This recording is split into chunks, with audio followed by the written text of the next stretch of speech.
Today's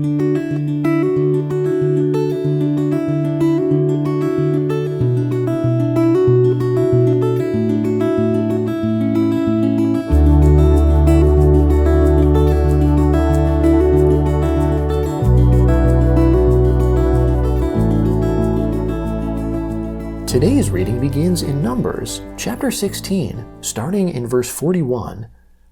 But on the next day, all the congregation of the children of Israel complained against Moses and against Aaron, saying, "You have killed the Lord's people." When the congregation was assembled against Moses and against Aaron, they looked towards the tent of meeting. Behold, the cloud covered it, and the Lord's glory appeared.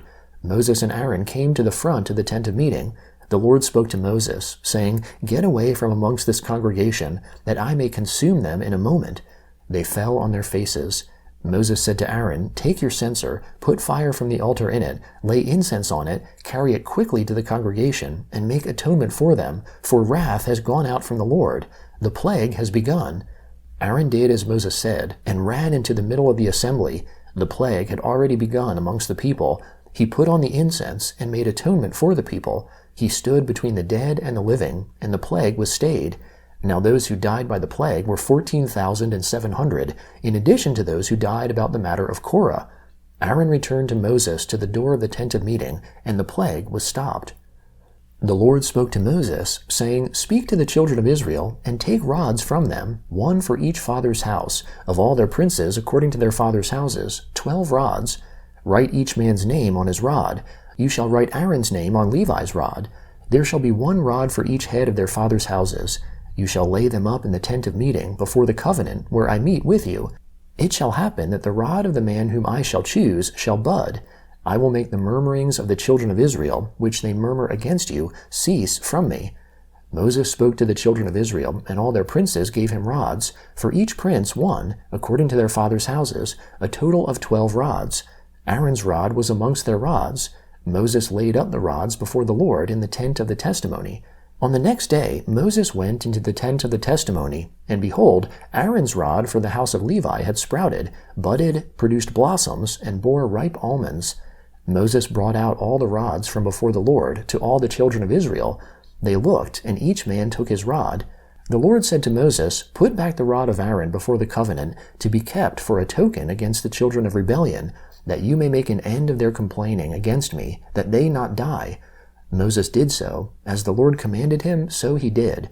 The children of Israel spoke to Moses, saying, "Behold, we perish. We are undone. We are all undone. Everyone who keeps approaching the Lord's tabernacle dies. Will we all perish?" The Lord said to Aaron, "You and your sons and your father's house with you shall bear the iniquity of the sanctuary, and you and your sons with you shall bear the iniquity of your priesthood. Bring your brothers also, the tribe of Levi, the tribe of your father, near with you, that they may be joined to you, and minister to you.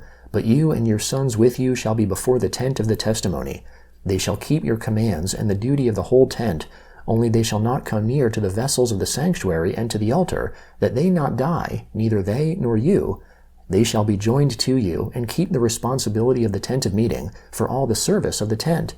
A stranger shall not come near to you. You shall perform the duty of the sanctuary and the duty of the altar, that there be no more wrath on the children of Israel. Behold, I myself have taken your brothers the Levites from amongst the children of Israel. They are a gift to you, dedicated to the Lord, to do the service of the tent of meeting. You and your sons with you shall keep your priesthood for everything of the altar, and for that within the veil you shall serve. I give you the service of the priesthood as a gift. The stranger who comes near shall be put to death." The Lord spoke to Aaron, "Behold, I myself have given you the command of my wave offerings, even all the holy things of the children of Israel.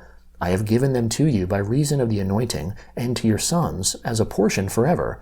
This shall be yours of the most holy things from the fire. Every offering of theirs, even every meal offering of theirs, and every sin offering of theirs, and every trespass offering of theirs, which they shall render to me, shall be most holy for you and for your sons. You shall eat of it like the most holy things. Every male shall eat of it. It shall be holy to you. This is yours too, the wave offering of their gift, even all the wave offerings of the children of Israel. I have given them to you, and to your sons and to your daughters with you, as a portion forever. Everyone who is clean in your house shall eat of it. I have given to you all the best of the oil, all the best of the vintage, and of the grain, the first fruits of them which they give to the Lord. The first ripe fruits of all that is in their land, which they bring to the Lord, shall be yours. Every one who is clean in your house shall eat of it. Everything devoted in Israel shall be yours. Everything that opens the womb of all flesh which they offer to the Lord, both of man and animal, shall be yours. Nevertheless, you shall surely redeem the firstborn of man, and you shall redeem the firstborn of unclean animals. You shall redeem those who are to be redeemed of them from a month old, according to your estimation, for 5 shekels of money, according to the shekel of the sanctuary, which weighs 20 gerahs. But you shall not redeem the firstborn of a cow, or the firstborn of a sheep, or the firstborn of a goat. They are holy. You shall sprinkle their blood on the altar, and shall burn their fat for an offering made by fire, for a pleasant aroma to the Lord. Their meat shall be yours, as the wave offering breast, and as the right thigh, it shall be yours. All the wave offerings of the holy things which the children of Israel offer to the Lord, I have given you and your sons and your daughters with you, as a portion forever. It is a covenant of salt forever before the Lord to you and to your offspring with you. The Lord said to Aaron, You shall have no inheritance in their land, neither shall you have any portion amongst them. I am your portion and your inheritance amongst the children of Israel. To the children of Levi, behold, I have given all the tithe in Israel for an inheritance, in return for their service which they serve, even the service of the tent of meeting. Henceforth the children of Israel shall not come near the tent of meeting, lest they bear sin and die. But the Levites shall do the service of the tent of meeting, and they shall bear their iniquity. It shall be a statute forever throughout your generations. Amongst the children of Israel they shall have no inheritance. For the tithe of the children of Israel, which they offer as a wave offering to the Lord, I have given to the Levites for an inheritance. Therefore I have said to them, Amongst the children of Israel they shall have no inheritance. The Lord spoke to Moses, saying, Moreover, you shall speak to the Levites, and tell them, When you take of the children of Israel the tithe which I have given you from them for your inheritance, then you shall offer up a wave offering of it for the Lord, a tithe of the tithe. Your wave offering shall be credited to you, as though it were the grain of the threshing floor, and as the fullness of the winepress. Thus you also shall offer a wave offering to the Lord of all your tithes, which you receive of the children of Israel, and of it you shall give the Lord's wave offering to Aaron the priest. Out of all your gifts you shall offer every wave offering to the Lord, of all its best parts, even the holy part of it. Therefore you shall tell them, When you heave its best from it, then it shall be credited to the Levites as the increase of the threshing floor, and as the increase of the winepress. You may eat it anywhere, you and your households, for it is your reward in return for your service in the tent of meeting. You shall bear no sin by reason of it, when you have heaved from it its best. You shall not profane the holy things of the children of Israel, that you not die. The Gospel of Mark, chapter 16, starting in verse 1.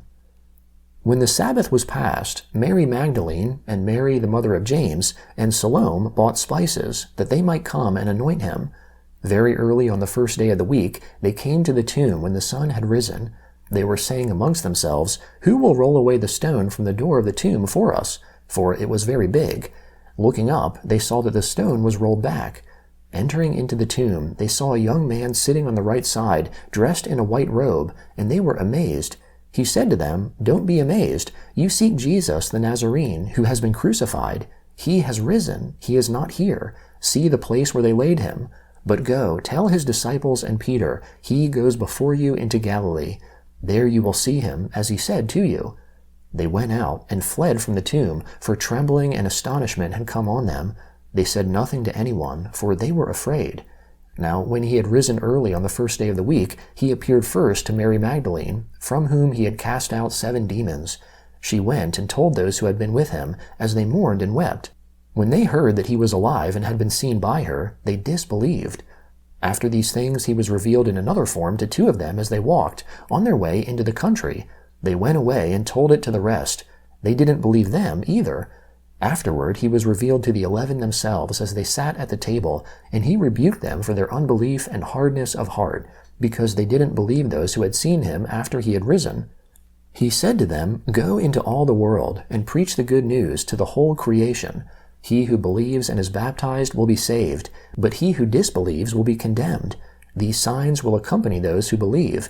In my name they will cast out demons. They will speak with new languages. They will take up serpents, and if they drink any deadly thing, it will in no way hurt them. They will lay their hands on the sick, and they will recover. So then the Lord, after he had spoken to them, was received up into heaven and sat down at the right hand of God. They went out and preached everywhere, the Lord working with them and confirming the word by the signs that followed. Amen. Psalm 55, beginning in verse 1. Listen to my prayer, God. Don't hide yourself from my supplication. Attend to me and answer me. I am restless in my complaint, and moan because of the voice of the enemy, because of the oppression of the wicked. For they bring suffering on me. In anger they hold a grudge against me. My heart is severely pained within me. The terrors of death have fallen on me. Fearfulness and trembling have come on me. Horror has overwhelmed me. I said, Oh, that I had wings like a dove. Then I would fly away and be at rest. Behold, then I would wander far off. I would lodge in the wilderness. I would hurry to find a shelter from the stormy wind and storm. Confuse them, Lord, and confound their language, for I have seen violence and strife in the city. Day and night they prowl around on its walls. Malice and abuse are also within her. Destructive forces are within her. Threats and lies don't depart from her streets. For it was not an enemy who insulted me, then I could have endured it. Neither was it he who hated me who raised himself up against me. Then I would have hidden myself from him. But it was you, a man like me, my companion and my familiar friend. We took sweet fellowship together. We walked in God's house with company. Let death come suddenly on them. Let them go down alive into Sheol. For wickedness is amongst them in their dwelling. As for me, I will call on God. The Lord will save me. Evening, morning, and at noon I will cry out in distress. He will hear my voice. He has redeemed my soul in peace from the battle that was against me. Although there are many who oppose me, God, who is enthroned forever, will hear and answer them. They never change and don't fear God. He raises his hands against his friends. He has violated his covenant. His mouth was smooth as butter, but his heart was war. His words were softer than oil, yet they were drawn swords. Cast your burden on the Lord, and he will sustain you. He will never allow the righteous to be moved. But you, God, will bring them down into the pit of destruction. Bloodthirsty and deceitful men shall not live out half their days, but I will trust in you. Proverbs chapter 11, verse 7. When a wicked man dies, hope perishes, and expectation of power comes to nothing.